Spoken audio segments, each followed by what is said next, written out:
স্বামী বিবেকানন্দকে বিষ খাইয়ে খুনের প্ল্যান একদম রেডি, কিন্তু কফিতে চুমুক দেওয়ার ঠিক 1 সেকেন্ড আগে কি ঘটেছিল জানলে আপনিও শিউরে উঠবেন। সে সময় আমেরিকার কিছু ধর্মপ্রচারক একটা নোংরা ব্যবসা ফেঁদে বসেছিল।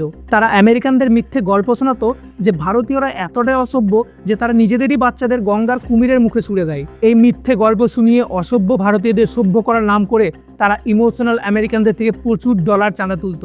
কিন্তু স্বামীজি যখন নিজের জ্ঞানের জোরে আমেরিকার মাটিতে আসল ভারতের রূপ তুলে ধরলেন, তখন ওই ধর্ম প্রচারকদের মিথ্যে ব্যবসা একেবারে লাটে ওঠে।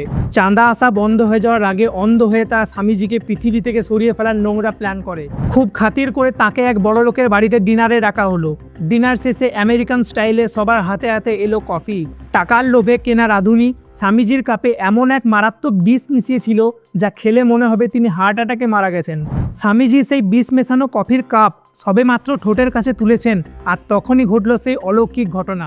হঠাৎ তিনি স্পষ্ট শুনতে পেলেন তার গুরু শ্রী রামকৃষ্ণের গলা। ঠিক কানের কাছে কেউ কড়া ধমক দিয়ে বলে উঠল, নরেন থামো, ওটা খেও না, ওতে বিষ আছে। হাত থমকে গেল স্বামীজির। তিনি কাপটা টেবিলে নামিয়ে রাখলেন, আর এভাবেই নিশ্চিত মৃত্যুর হাত থেকে বেঁচে যান বাংলার বীর সন্ন্যাসী। গুরু শিষ্যের এই অলৌকিক যোগাযোগ কি আপনার গায়ে কাঁটা দেয় না? বুকে স্বামীজির জন্য একটুকুও যদি শ্রদ্ধা থাকে, তাহলে আজ কমেন্ট বক্স প্রণাম স্বামীজি লিখে ভরিয়ে দিন।